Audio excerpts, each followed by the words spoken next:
বাংলাদেশে যারাই ষড়যন্ত্র করে নির্বাচনকে বানচাল করার চেষ্টা করছে, কোনো ষড়যন্ত্রই সফল হবে না ইনশাআল্লাহ। আমরা দীর্ঘ 17 বছর আন্দোলন করেছি, সংগ্রাম করেছি বাংলাদেশের গণতন্ত্র পুনরুদ্ধারের জন্য, বাংলাদেশে একটি অবাধ সুষ্ঠু নিরপেক্ষ নির্বাচনের জন্য।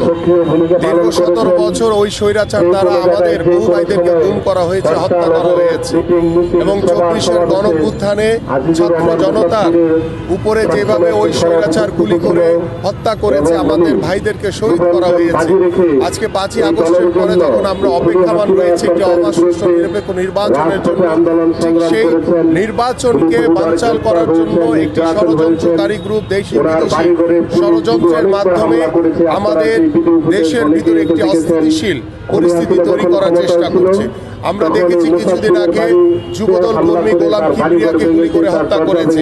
আমরা কিছুদিন আগে দেখেছি যে আমার ভাই হাদিকে কিভাবে গুলি করে হত্যা করেছে, এবং গতকালকে আমরা দেখেছি যে আমাদের সহযোদ্ধা সহকর্মী যিনি শত শত মামলায় ওই স্বৈরাচার দ্বারা আক্রান্ত ছিলেন, সেই মুসাফিরকে প্রকাশ্যে গুলি করে কিভাবে হত্যা করেছে।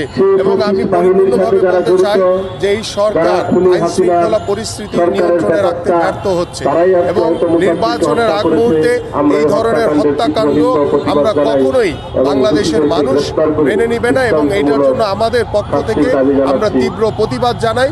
এবং আমরা এই আইন শৃঙ্খলা বাহিনী এবং সরকারকে আহ্বান করব যে আপনারা আপনাদের সর্বোচ্চটুকু দিয়ে এই ধরনের নৃশংস হত্যাকাণ্ডের সাথে জড়িত রয়েছে তাদেরকে আগামী 24 ঘন্টার ভিতরে গ্রেপ্তার করে আপনারা তাদেরকে দৃষ্টান্তমূলক শাস্তি দিবেন।